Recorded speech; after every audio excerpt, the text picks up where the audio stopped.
So let's move back to item F2, EUC Water Bill Working Group. We got Commissioner Bell, Commissioner Hall, and Commissioner Fishbeck, ma'am. Go ahead. I want to go first. Oh, please, go ahead. Okay, do we have it? Go by her amount of line. While we're getting this set up, I just have to thank you for the time, in particular, that you put into this. With all the backup data that I looked at, I mean, that was very, very time consuming, I'm sure. And thank you for helping us understand what's going on. This one? Okay. Let's see. And do I aim it at that? I might have to leave a bit soon. Where do I aim it? I got 2 sick kids. You don't need quorum or anything. Well, let's find out. Oh, there, right there. This Okay. is presentation. Okay. You're not voting item. Let me check this real quick. Well, in regard to that, I wanted to thank all the commissioners for your patience, because I sent you a lot of material, and I did it as soon as I got it out, so I wouldn't completely feed it to you with a fire hose. But this has been a real difficult project to work on, and I think we needed as much documentation as we could get. And it's just a whole lot easier to have. Mostly it's actual transcripts. They're actually exactly what people said. And it's easier to flip through that and find something or share it with somebody else than it is to sit through a couple hours of testimony or something like that, trying to remember what somebody said. So thank you for being patient about getting all those. Thank you for your patience. We put you on the last item. Oh, it's okay. And before I start, Commissioner Castleberry, I'm so sorry I mangled your name. Oh, no worries. I don't even know how that came out, but I'm going to blame it on allergy medicine. No worries. Blame it on trying to listen to all this stuff and type it up. All right, So, you have the floor. okay. So I'll remind you of what the history of this project is from when we started out, and even before that. What happened was it started back in perhaps July, and certainly by August.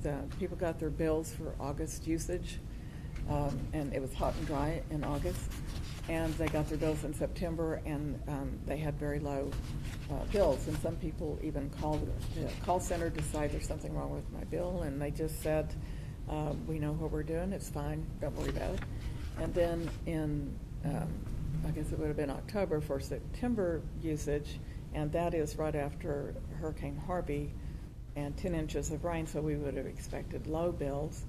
People had very high bills, and some people, according to some of the EUC commissioners, there were some bills that were like 10 times as high as they would normally had, or 25 times. But anyway, they were a lot higher, and so a lot of people called into the call center, which is run by Austin Energy, excuse me, and after a couple of months of not feeling like they got a good response, they said they called, they didn't get it, and they're told the way it works is you call in and they handle your problem if they can. If they can't, you can ask for a supervisor there, but they, if that doesn't work, then they will refer you to what they call their escalations group, which I would call troubleshooting. They do the more complicated things. And the way they do it is they don't keep you on the line, they tell you someone will call you back. And for me, I always thought when they explained this to us that meant like that day or tomorrow, the next day, but it doesn't. It means weeks sometimes or months sometimes, but nobody, I don't think any of us knew that. And so people had waited a couple of months and they got frustrated, and then they went to their council members who told them to come to the Electric Utility Commission and testify and see if they could get some help. So they did in large numbers, and some of them said that they were there for a lot of other people too, because it was there were pockets of this, or whole neighborhoods of this, and some people just got frustrated and quit, or they just let someone else speak for them. But they came in to the EUC meetings in December and January and testified in both of those for over an hour, I think, and then lesser amounts into guess it would be February and March.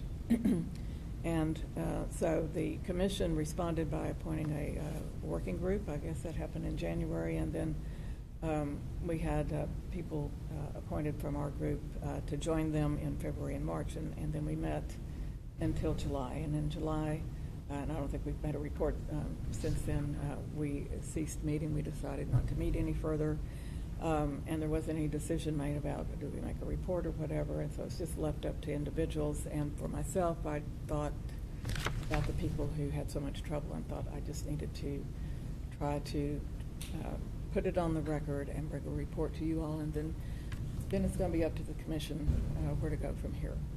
So. And if you don't mind me interjecting, I think that we also talked that we were going to revisit this in 6 months.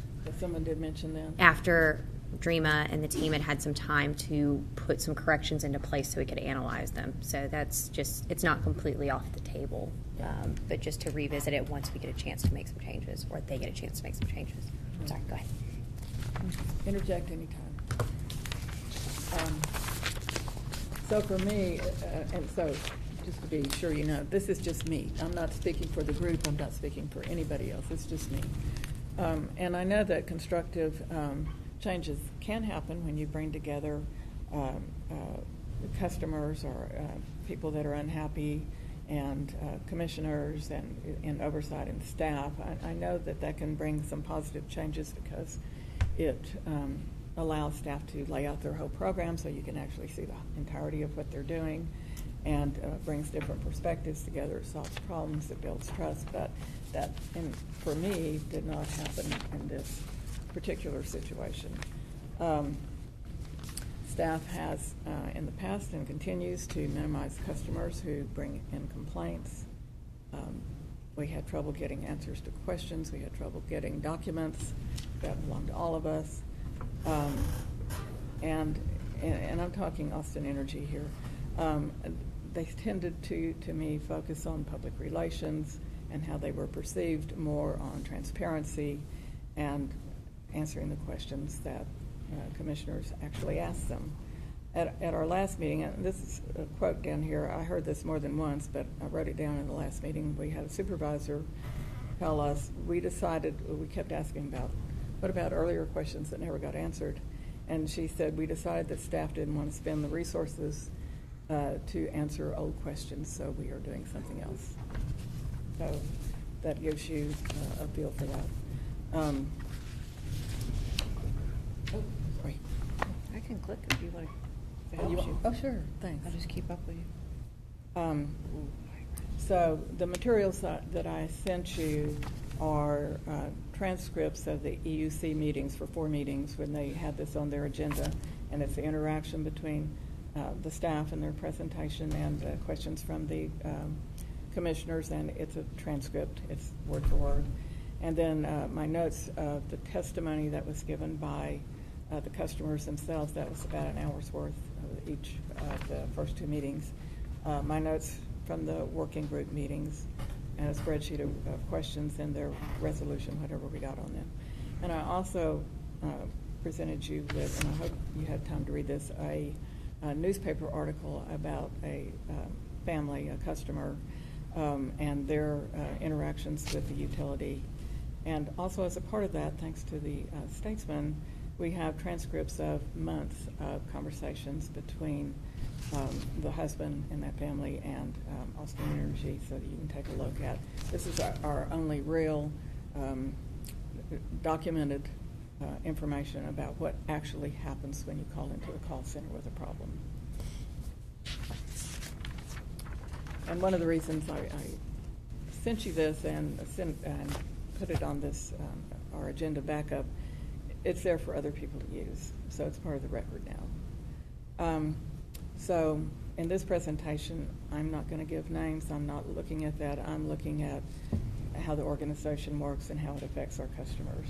If you want names, you can read the transcripts. But I'm also going to share with you something that's a little strange, but I kept coming back to it. My background, my academic background, my training is not in math, which you might think at all. I never even took a math course.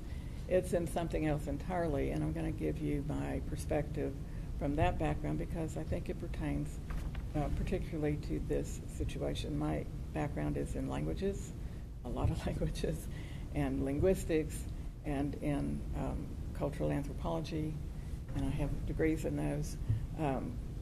And cultural anthropology is that part of it that looks at sort of the stories we tell. What is our culture?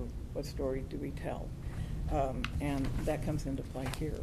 So, so the first thing would be creation stories. Every culture, every subculture, every family has a creation story. How did we start? Who are we? What do we do?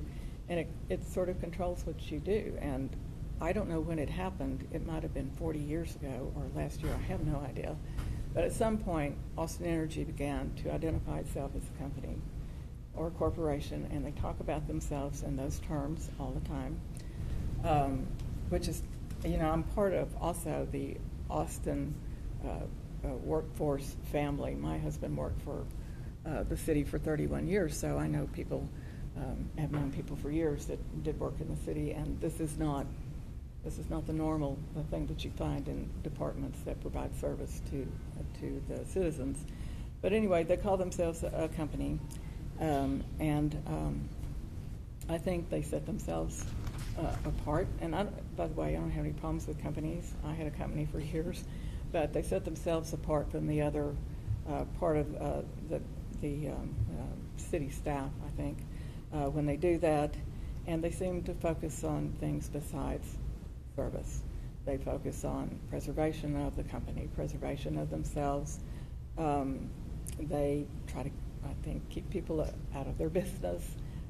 They're very interested in their public relations and their public image and work on that. So that's my observation. Other people may not agree. But also the point is that this creation story is not true. I mean, in the end, they are not a company. They are a service organization, or they should be, for the citizens of Boston and their customers. So they're just, they're a city department pretending to be a company. And I don't care about any of that as long as our customers get good service. But when they don't, I think it comes into play for what they think they should be doing all day, every day, and it just showed up over and over again. Names and naming in every culture, naming is power, and even more so, who gets to name something is powerful. And here, not only do they name themselves a company, but they give themselves different management, different types of name. And again, I don't care about that as long as it doesn't change what happens to the customers. So they don't have directors, they have general managers. They don't have assistant directors, they have vice presidents. And I think that the governmental body as a whole, the city manager's office, has played into that because, as far as I can tell, maybe some of you know better than I do about this, but it seems that they don't have direct supervision like Austin Water does, and most departments have had. I don't know what's going to happen with new management, but they have had an assistant manager that supervises them. Austin Energy has not. They're set aside, and I don't know why, but I think it makes a difference. And then use of language. All we dealt with was customer service. So we're not talking about energy generation or delivery or any of those things. It's just narrowly what Austin Water contracts with them. They're a contractor for us, and we contracted with them to do customer service.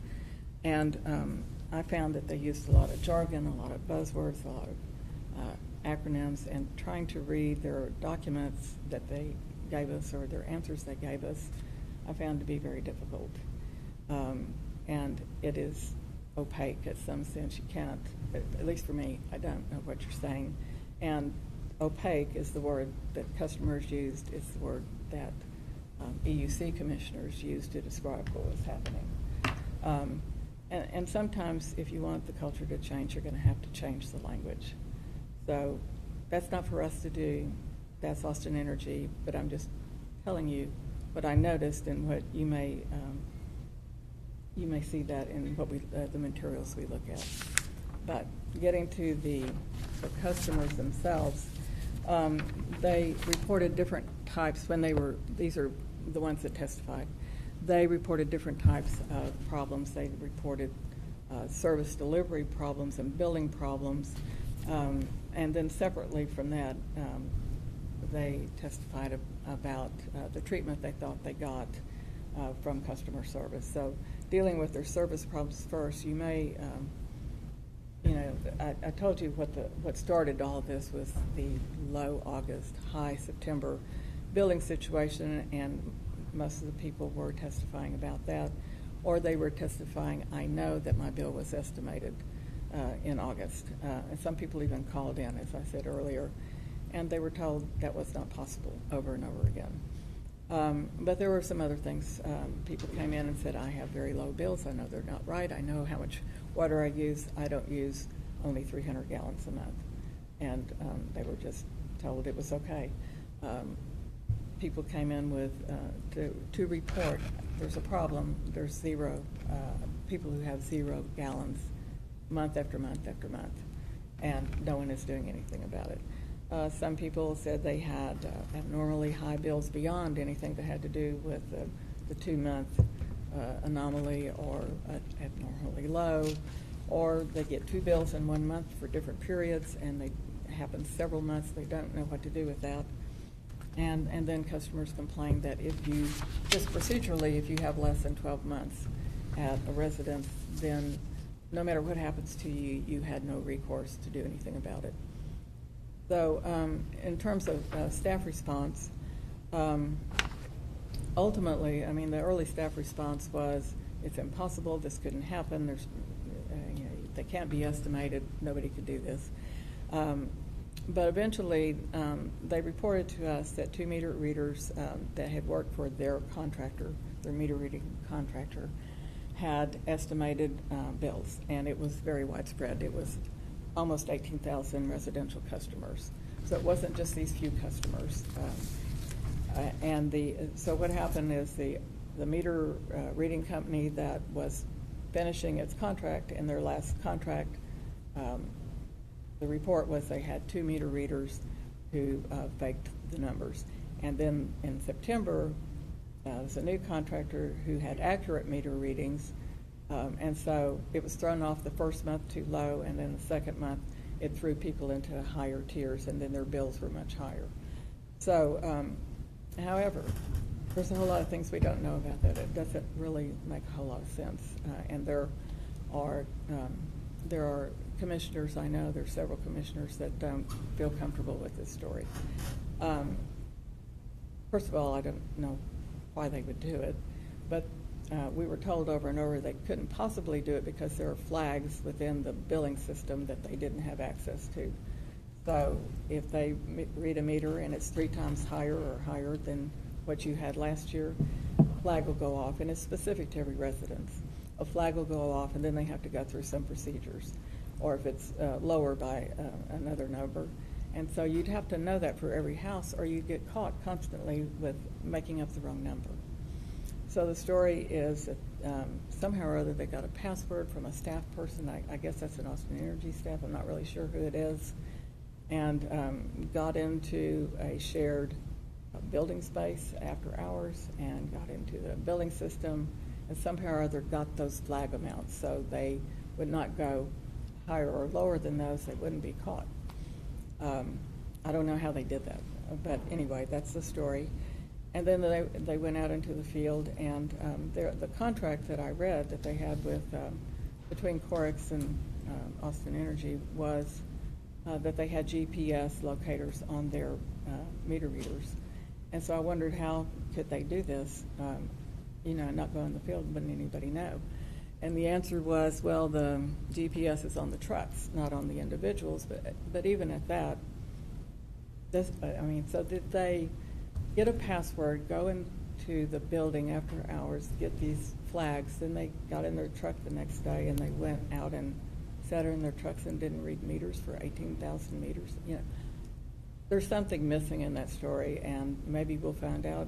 They've taken some legal action. Maybe we'll find out at some other time, but I don't know. For me, it doesn't sound like a very complete story. And then what's the motivation? I mean, what did they get out of it? I have no idea what they got out of it. But I put some quotes there for you that these are the things when people were testifying for an hour in each of these meetings, this is what they were told by Austin Energy Vice President, that they would have no way to estimate. The process is built so meter readers are blind to previous reads. There's no way to do this. I want to make it clear that meter reader does not estimate or read a bill. And they ran a bunch of analytics and said there are no meter reading or uploading issues. So that's delivered in sort of an absolute way. It's not possible.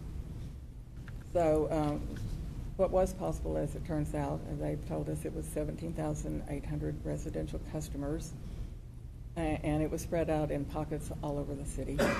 And so what they did is they took 2 months where they knew the right readings, and they smoothed out the usage in between there.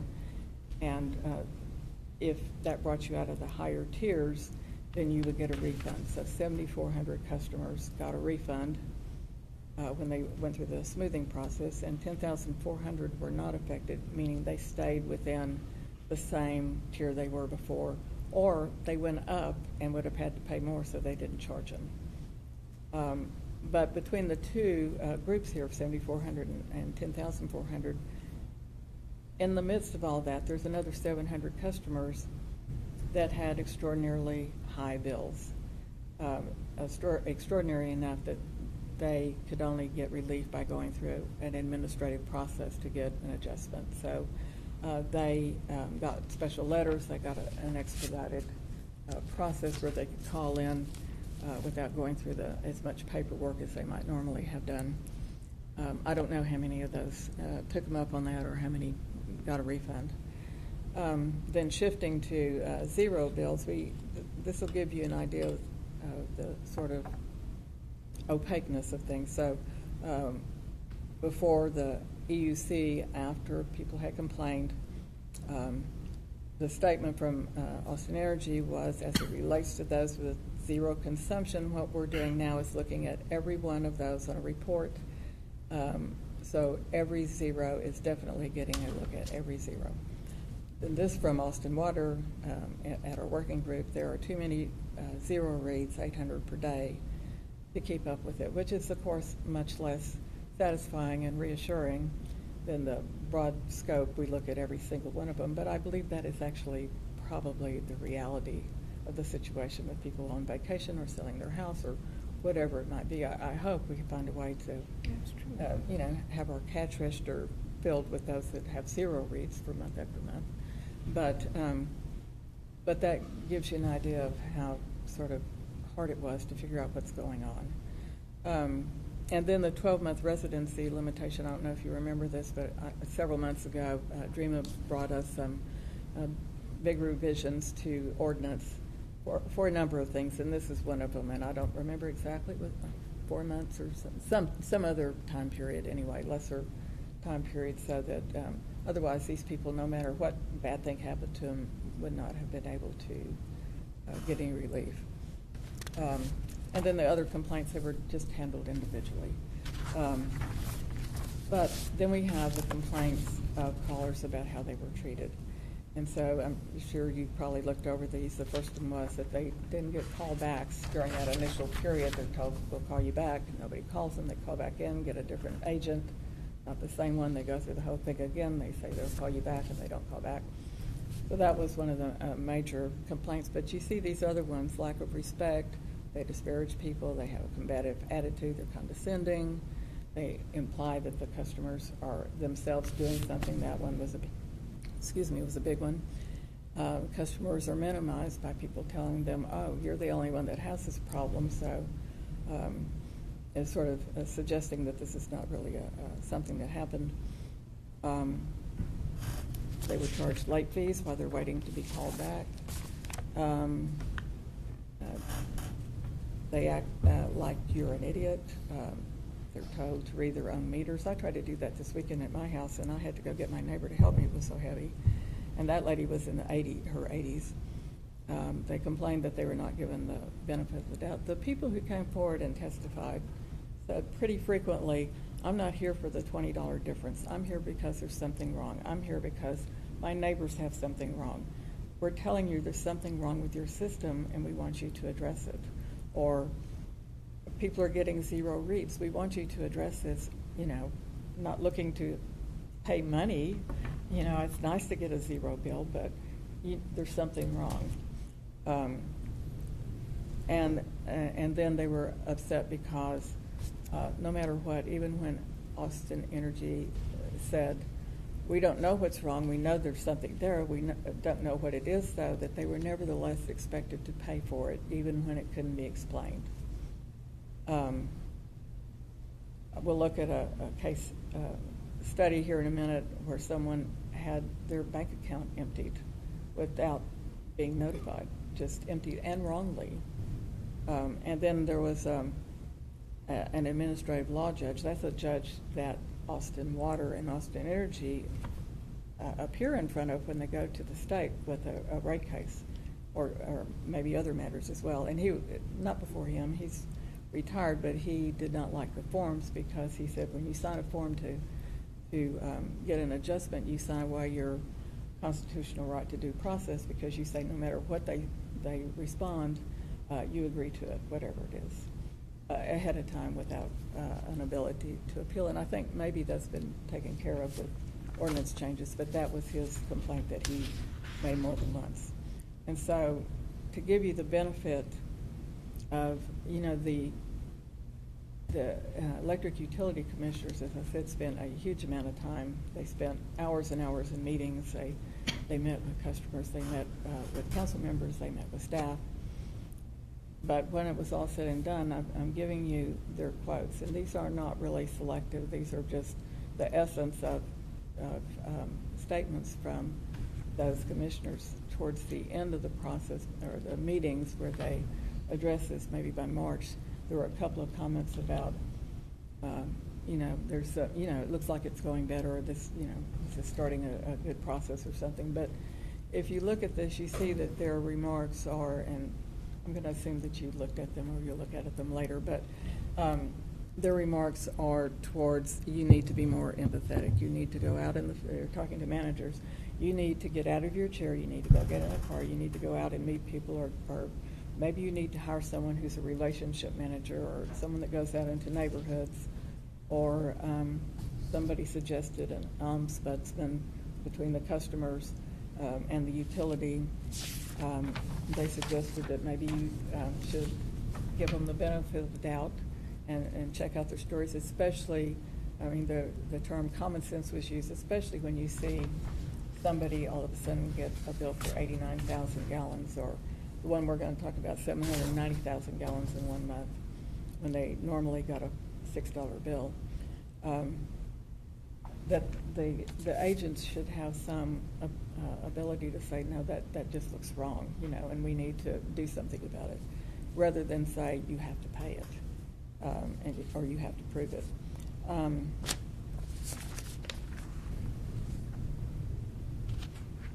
One of the, I'm on page 20. One of the commissioners said, I had this problem myself, but I called in, and he said the difference for him was $200 or $300. But he said, I called in, and I heard what all I was going to have to do and how much time I was going to have to take off of work. And I just said, never mind, and I paid the bill. And he said, I didn't know everybody else had this problem as well, but that was his reaction to it. 21. I think this one is a good one. Whatever the issue is, we're seeing our public trust be eroded in these organizations that we all care about. I don't know what's going on, but it seems to me it would be good for us as a city that cares to do something like a relationship manager, or this is the person that was thinking of ombudsman. But I think that idea of being consistent with the identity of the city is important, and I think that they were not operating out of that same mindset of service that we think is so important. And that you see below, people don't expect everything to be perfect, they expect to be treated with respect and be taken care of, and suggest that the management team themselves needs to get out of the office and into a car and out into the neighborhoods. The commissioners are also worried that there may be, and this is before they ever knew about the 18,000. There must be other customers that I'm afraid of, that the customers who didn't show up here will not get addressed. So that's why they ended up doing an exhaustive search for customers that were affected. And this is actually the next comment. It's on 22, there we go. Was from a commissioner in a working group meeting who said public utilities should act differently from private utilities. This is Jim Boyle, who worked with as an attorney in cases with private electric utilities most of his career. My biggest worry is that there is this feeling that customers should have a good experience in a different way than they did with private utilities. And he told them, we commissioners do not see you as enemies. Our goal is to see you succeed. And then he said, I worry that someone at AE knew this was going on. He was talking about the meter reader issue. I wonder who was doing the management. And then they talked, a couple of different people talked about after action reports. And he showed a couple of examples which were kind of thick documents where, like the Onion Creek flooding of 2013, I think it was, where they did an exhaustive analysis of what had happened in that. And so for whatever things happened for each one, they'd have an investigation about what did we have in place that worked, what was that, and identify it and discuss it. What did we have in place but didn't work as well as it should, and what should we do different? And then what did we just not see at all? What did we not have any ability to deal with at all? And what do we Same need with the to do? Bastrop wildfires. And the Bastrop wildfires, right. So what we actually got, and I can't remember if you guys were there or not, but at our last meeting, they gave the staff, Austin Energy staff, gave us a small after-action report that they had told us was finished in March, and this was a July meeting, and that they had not released. And we had a few minutes, maybe 5 minutes before the meeting started to scan over it, and the part that I read, maybe you all have other things that you read in it, the part that I read was, well, we couldn't, several sections of, we couldn't possibly know what happened because we ran these analytics and we couldn't have possibly known. And then we ran these other analytics we couldn't possibly have known. And then I went to the conclusion to see what that was, and it was, we will continue to give excellent service to our customers. So that was not anything like the kind of after-action reports that Commissioner Boyle and this other commissioner were looking for. It was more responsibility than that. So that's that on that. And I want to take you, and again, I won't go through every page on this. This is a case study. I'm just going to call it the Two Cow family because I don't want to use their name. But these folks had a piece of property with a spigot on it that they had recently purchased. It was part of a subdivision of another piece of the bigger piece of land. Anyway, they had the spigot, and there's nothing on the land. They had a tank that they said was 2,000 gallons, and what they described that they did was go out there every 2 or 3 months, fill up the 2,000-gallon tank, go out to the curb, turn off the water, and they didn't say why they did that, but my parents had land in the country. It's to keep from stealing the water.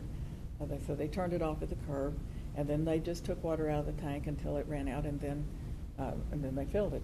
And what they used the tank for was to fill a children's plastic swimming pool with water for their 2 cows and the wildlife out there. So they did that for months, like from March to October, something like that. And they got bills that were $7 to $15 a month. $7 is a minimum charge, so that may be a month they didn't even fill the tank. And $15, maybe that's consistent with a couple of thousand gallons. But that's what they did. And then they got a bill one month that was for 790,000 gallons or something. They gave different amounts than that. And by the way, let me tell you how we know this. There was an article written in the Statesman by Elizabeth Findell, who had been covering, she'd written a lot of articles on this, and she wrote about this family. And she said, I took this from transcripts of which I provided for you all the transcripts between the call center and the husband and the family. And so I sent her an email and thanked her for the story and said, that was brilliant of you to think about that. And she said, oh, no, I didn't think about that. That what happened was that Austin Energy, let me get this right, it was a defensive spokesperson, I think is what she said, didn't like the coverage up to that time and said, you know, we have tapes of all of our interactions for customer quality of service. And so she went, okay, and she got the transcript, and this is what it was. So you can judge for yourself whether it was quality of service or not. But that's how she came to know about it. Anyway, they got, and in the transcript it gives different amounts, but they're all over 700,000 gallons in a single month. And I think finally they settled on 795 or something like that. But anyway, it was a lot. And the bill was $12,000. And so the husband called up and thought, this is probably just a misplaced decimal, something like that, you know, thought it was, you know, kind of funny and they'd fix it. But they didn't.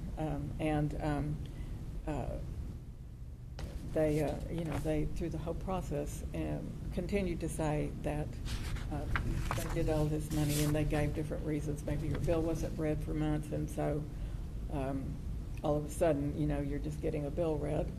Or they also said, and you engineers can explain this to me, but that the meter was stuck and then it became unstuck and registered that much. I don't know how that would actually happen. But anyway, there's back and forth in all these different ideas throughout some period of time. But he talks to, I think, maybe 4 different agents over a few months.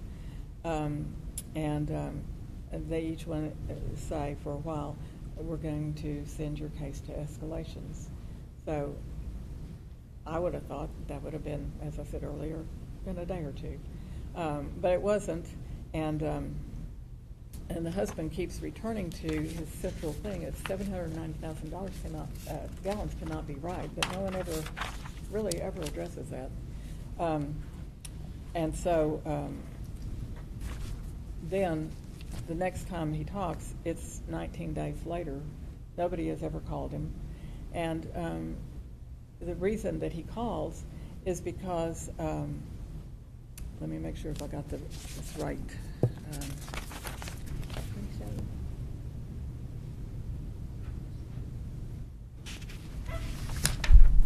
I want to get okay. This is because they have taken $800 out of his bank account and emptied it. And so he's calling in to complain, and talks to a different agent at this time. And there's lots of like catch-22 things in here, Alice in Wonderland or behind the looking glass sorts of things. And this one was, he had to verify who he was, so they ask you a lot of questions. And one of them was, what's your service address? And he's on a dirt road, and he said, I don't know, you all assigned me one, but you didn't tell me what it was. And she said, well, I can't help you unless you can give us a service address. And so they go back and forth, and he's like, well, I don't know what to do. You never told me. And so finally he gives her enough information that she finally relents and tells him, and he says, okay, you all sent me a registered letter. I need to pick it up at the post office. They won't give it to me unless I give them that address that you assigned to my property. And she said, well, I can't give that to you. You have to tell it to me, and then I will verify if it's right or not. I don't know if you ever got his registered mail, but, you know, this is sort of strange sort of things that he ran into. But anyway, he doesn't get any satisfaction here. And apparently what they did is, without telling him, he had auto pay, $7 to $15, and it had a limit of $100. And apparently what they did, without talking to him about it and telling him it was coming, is look back over this 8-month period of time, and somebody made the decision to assign a certain number of gallons to each of the last 8 months and recalculate the bill and use that made-up story as a way to go in for each of the previous 8 months up to $100 until they hit $800, and they ran out of money, and his rent check bounced. So again, he keeps asking, can I talk to escalations? Can I talk to a supervisor? But eventually, what they said is, you'll get a call from escalations. Now, during the process of this, the agent puts him on hold where he can't hear, talks to another agent about it, and who said, we just barely got this back in November. In other words, it's been 19 days. We just barely got it. We haven't done anything with it yet. And so she's, in the position I have to tell him that it hasn't been assigned yet. And then a week later, he calls because he finally has his bill. He finally has his assigned address, but they put a $600 late fee on him as well. And then more conversation about, you need to go read your own meter and that sort of stuff. He's just like he's way back in the woods. And I thought this was, I'm sure, infuriating for him on page 32.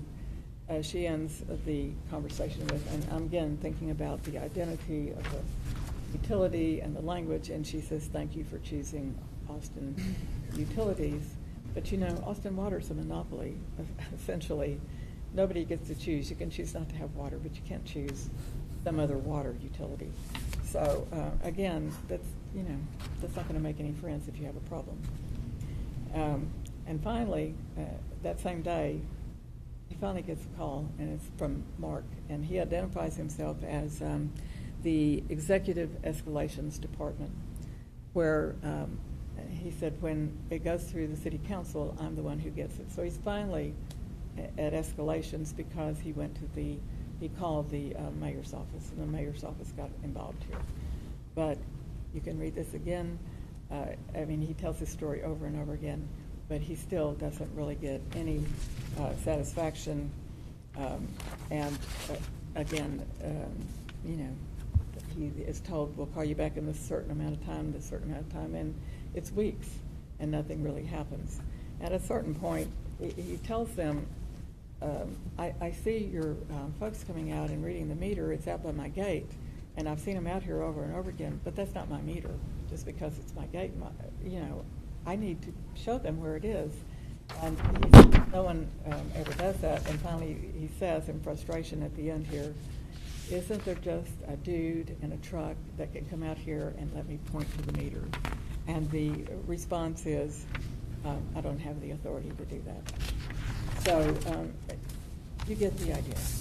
And this goes on and on. And his wife also testifies at an EUC meeting because she calls a council member who says, go to this meeting and testify. She tells the same story. And you see this quote here, I don't know if the meter is broken, the meter reader is broken, but certainly the utility department customer service is broken. So the aftermath of all this, and this came from the newspaper because the transcript ended. I don't think the court order or whatever they got to get this, I don't think they got all the conversations, but from the American Statesman, AE finally took another look after her testimony, they say, and discovered what we had been told in our working group meetings. We were told, here's a series of things that we do when someone has a high bill, and one of those was we call up the water department and find out if anything unusual happened in that neighborhood. And sure enough, they called the water department, found out a line had broken, and that is what caused the meter to malfunction. They did absolutely nothing wrong. So they were credited $12,000. I don't know about the $800 they took out of their bank account. I don't know what happened to that because it took them a long time to use that credit up, and their bills have returned back to what they always were, low bills. But here's what we know from all this, besides just, for me, the absurdity of the whole thing and the poor service quality of all this. It seems very amateurish to me. What we know is this is standard operating procedure because, and all these different people he talked to, not a single one of them thought it was unusual that it would be 3 months or 3 weeks or 2 months or however long it was. Nobody thought that was unusual. Nobody addressed the 790,000 gallons. I mean, this is what they do. And these are the same stories that the other people told. So, I will say, a few other things that there was an audit done because of Councilmember Troxclair asked for an audit. It was very limited, and the audit came back that Austin Energy handled every complaint that they looked at, it wasn't very many, in accordance to their policies. Again, this is not rogue people, this is what they do. In May, we had an AE supervisor for escalations when commissioners were talking about this problem of not getting a call back, told us very strongly, like, conversation over strongly, that's not possible, that doesn't happen. I supervise this, we have records, we have reports that we do, and we have procedures, and I know this doesn't happen. But clearly it does. And then a vice president referring to an internal survey. I think I told you a few meetings ago that they took over one of our meetings and it was all about PR. That we have 1.5 million calls a year, and then there's, everybody's happy except this little small group over here that complains. And we have all these customer surveys about how great our service is, customer satisfaction. This is what he said: we consider these positive customer satisfaction responses are higher than virtually any utility in the country. So ultimately, I think the ultimate reason for these problems is not 2 reader meters or a broken water line. The ultimate problem, I think, is the internal culture at Austin Energy, and it hurts our customers. It hurts Austin Water. I can't tell you how many newspaper articles I saw that referenced Austin Water when they were interviewing people from Austin Energy, because it's a water bill, and they would call it Austin Water. And this insistence on a closed corporate structure, I think, is not representative of Austin values that honor public service. And I think ultimately the only thing that can be done is for Austin Energy Austin Water to have the ability to do this function themselves, to hire their own contractor that they want. This is a contractor, they don't have any choice about it, because we can't do anything about Austin Energy, but we can bring it out and expose what's happening and ask the manager, the council members, to give Austin Water the authority to run their own utility. So that's basically it. I'm sorry that takes a really long time. But now you all have everything that the EUC has that's come out of this process, but they're done, and it's down to us. And so we'll have to make a decision about what you want to do from here. I tried to reach our chair, but I didn't know he wasn't here. So to ask him, do you want to lead and take the lead on this, or what do you want to do? And maybe you all have some ideas about what you would like to do going forward after you all speak, of course. Well, first of all, I just want to say thank you so incredibly much. We've been inundated with this for months, and I feel like you beautifully put things into perspective. Very comprehensive, very thorough. And to give a full picture of that, I think that, the city of Austin should be very grateful. We're lucky to have people like you to do something like that. And it is a lot of information, and a lot of people were affected. And I think what resonated most in what you said is that, this was an Austin Energy issue, but it can be guilt by association. Austin Water was unfortunately very affected by it. And name was tarnished, I think, unfairly. I've had many conversations with Dreama. I think that you do a fabulous job, and I know this is something that has been very important to you and your team.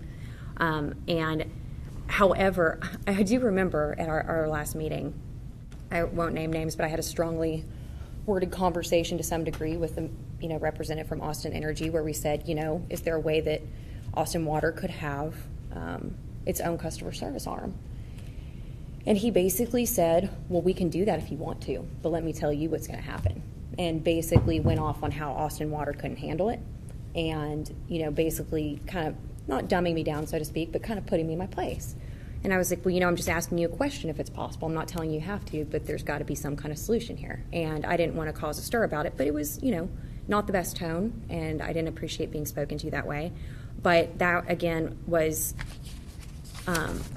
that was Austin Energy. And I think that was another red flag in the culture that you're talking about. And what Austin Water can do, I'm not sure what that ability is, but I think we've all recognized that it's a problem. And I would like to, I know that Dream, and I know you're probably going to talk about it, there's some mechanisms that y'all are putting into place to make sure that y'all are protected and our customers are protected and things like this don't happen again.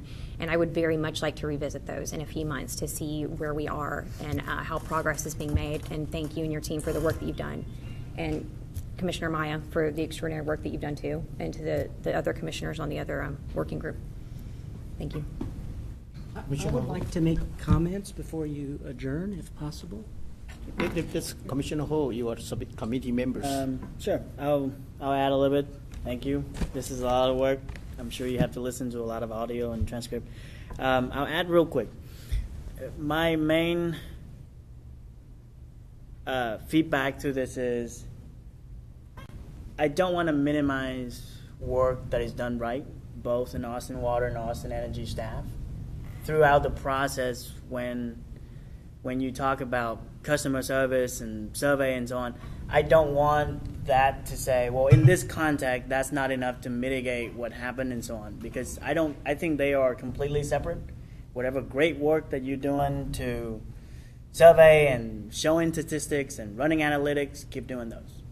But I agree with you that, whatever's not right is whatever's not right, and that has to be addressed and should not be weighted against what is done correctly and then just say, well, it's a wash. Because that's what statistics is. And I'm a math person, and I look at statistics, and I know what it's good for.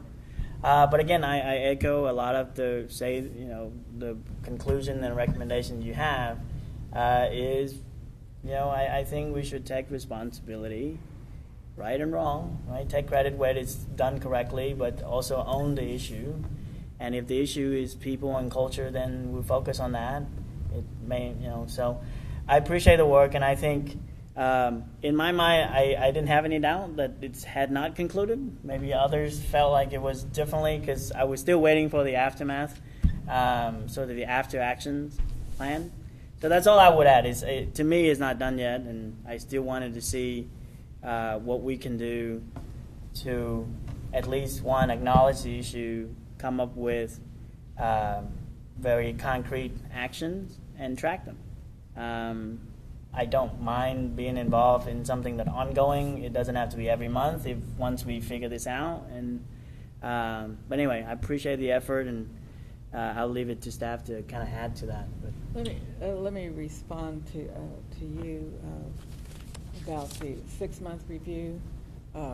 This is an article dated July 24th, so this is long after all the testimony and everything is supposed to be fixed and that sort of thing. And they're talking about their customer service ratings to the EUC. This is a report on it, and saying that they're great. And one of their commissioners said, didn't we have a huge spike after the water problem that's not reflected here? And the answer was, it says, it appears that the masses of angry voices were not even a blip on the radar at Austin Energy's call center, with an average of 10,000 calls a day, which I think we heard 5,000. The deputy general manager said in the total volume of calls, it didn't show very much. He explained that for the most part, the issues were handled appropriately, on time, and efficiently. According to him, it was, in quotes, a small number of customers who were making a lot of noise about not receiving timely callbacks. It's a tough job, he said, because even though we owe it to our customers to give them professional responses, we do have some customers that make it rough on them.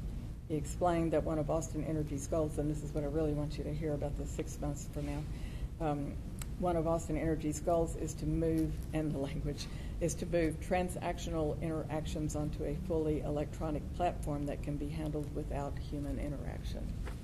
So, in other words, that sounds like a corporate move that will save a lot of money by not having the customer service representatives, and it's totally automated, so the company no longer has to hear complaints. So I don't think that we should be doing that. And some of these commissioners didn't even do it. But Not going to limit frustration, is it? Okay. Thank you for the subcommittee, especially Commissioner respect. Really appreciate your patience, thorough, and whatever you did for the commission on this issue. Thank you very much. Okay, now we will get the general manager of the Austin Water to answer director of comments. Vice President. And I'm not going to take a lot of time, and don't want to try to go through every slide and talk about it or anything. Maybe I just would give some broader-based perspective. I think, Commissioner Maya, at the core of what you're reporting back is a desire for all customers to be treated with respect, for us to do quality customer care and service, and strengthen customer satisfaction, and improve our brand and maintain our brand. And we share that. I think that is 100% what we believe too. And I'll just speak for Austin Water. Our customer satisfaction analysis shows that we have a lot of need to improve. And we're committed to that at all levels of our organization. But I do want to say in AE's defense that they're committed to that too. And I spoke with General Manager Jackie Sargent today. I also spoke with Senior Vice President Carrie Overton today, and they reiterated that commitment to quality customer care, that they are part of city government, that they do see themselves as public servants, that they don't see themselves as offset from city government or trying to culture that perception. I can only speak with my direct experience over the last year since this event occurred about a year ago.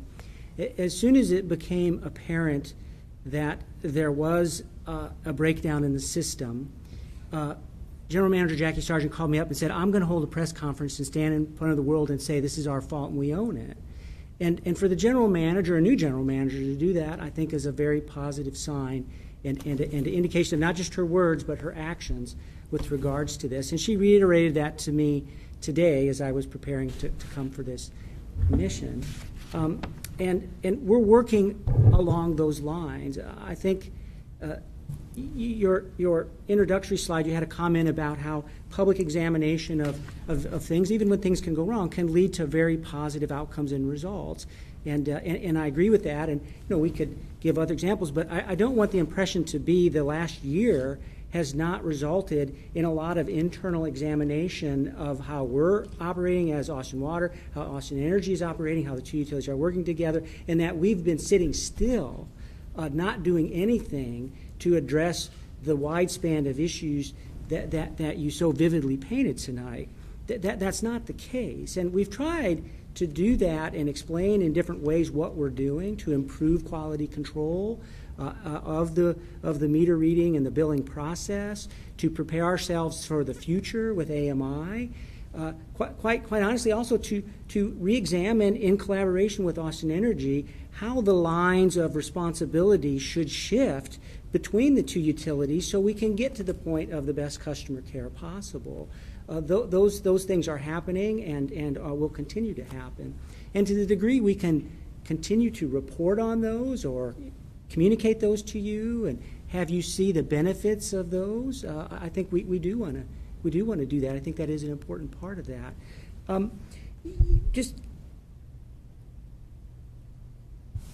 Other examples of that, I just want to emphasize again that the two utilities are collaborating closely.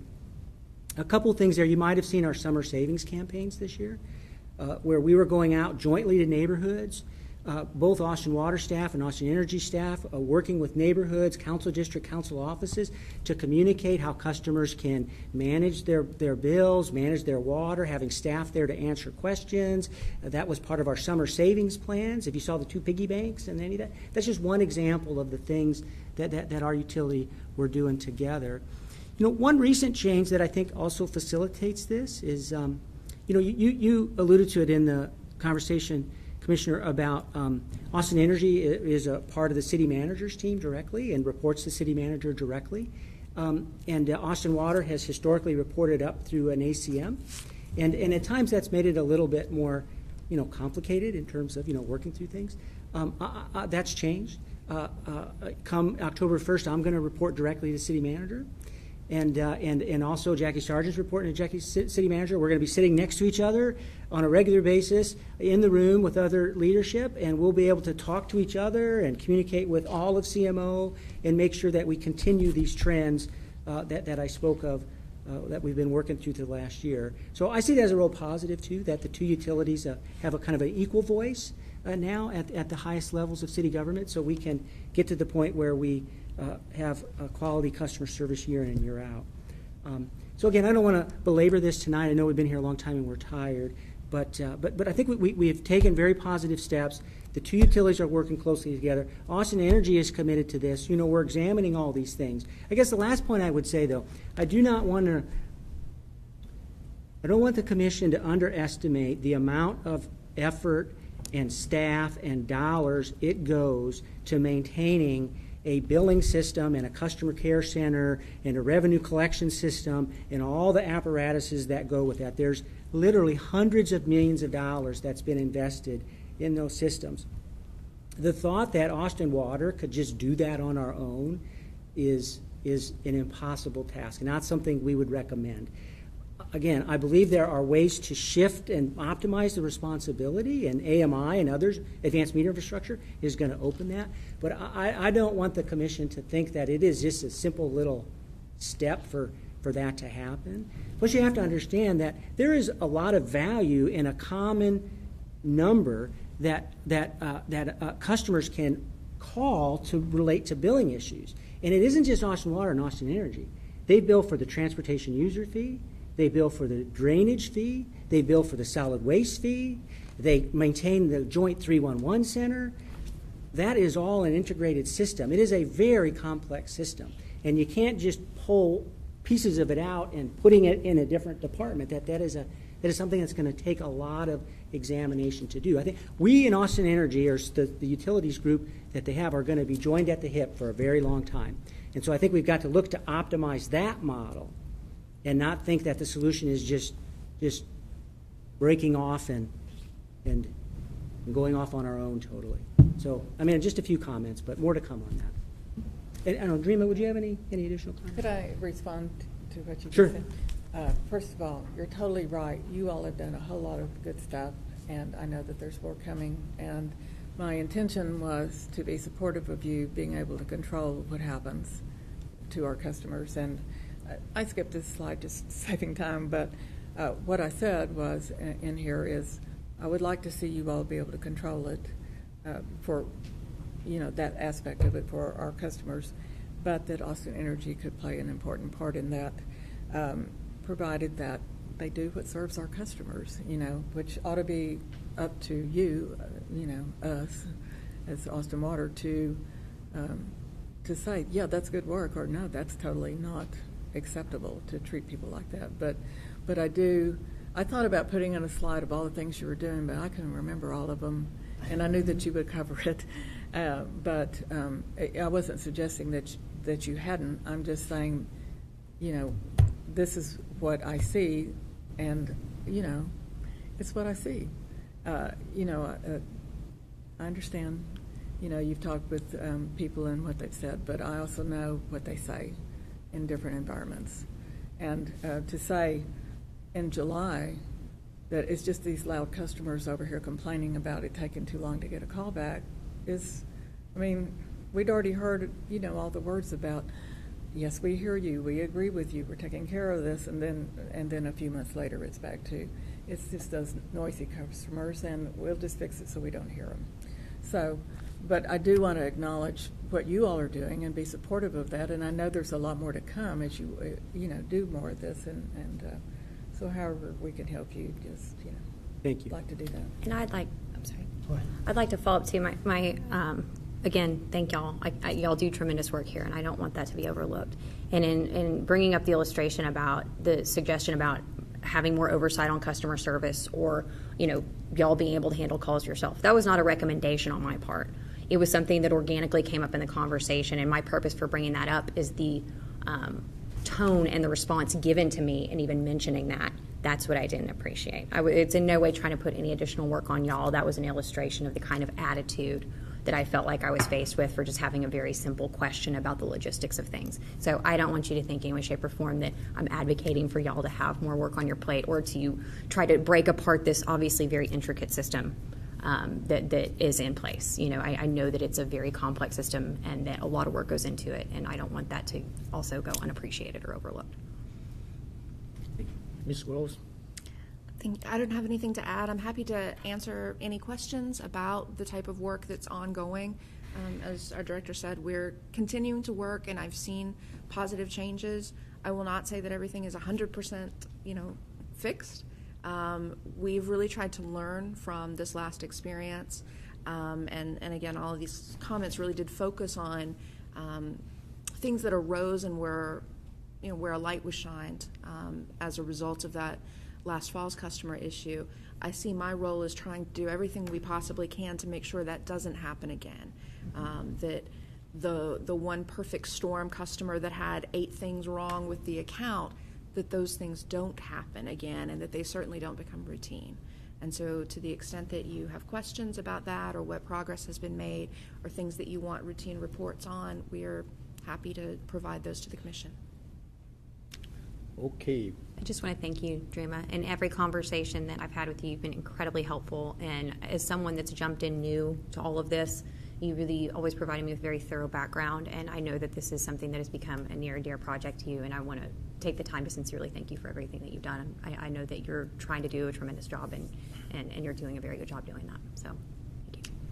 Okay, my suggestion is the subcommittee continues your meeting. No, you don't want to do it? Okay, all right. Then that's at your own discretion. That's fine. Okay, all right. And it wouldn't hurt, in a couple months, especially with the new reporting protocol. I like it that you're reporting directly to the city manager, and you're going to be having conversations directly with Austin Energy's director, whatever their official title is. So maybe in a couple of months you could give us a quick update on how communication's going and how that's going. Just a little 5-minute. Absolutely. And I think we can more regularly share with regards to customer care, some of our dashboard things that we're looking at, our quality control procedures. Obviously, you get AMI updates periodically, so you can see as we're getting closer to designing our customer portal and things that we're imagining there. So yes, I think we need, that's one of the things commissions can do well, is keep us from getting complacent, because big public agencies get complacent sometimes, and so help us stay alert on these issues. I think it'd be value information for us as commissioners to have, because people come to us a lot to complain or voice their opinions or tell us their issues. So if we know there's another tool out there they can use, that's, as you develop them, that'd be very helpful for us to know. Yeah, well, you have our commitment. We will give more regular updates along the way here.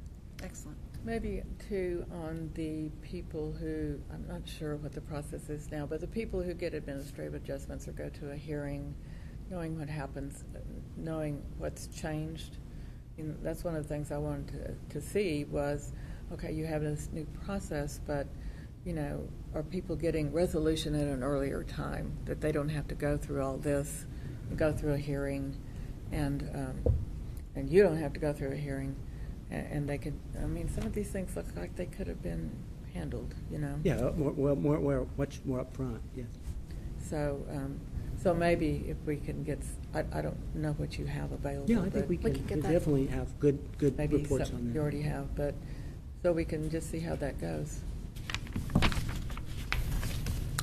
Okay. Thank you for everybody's patience.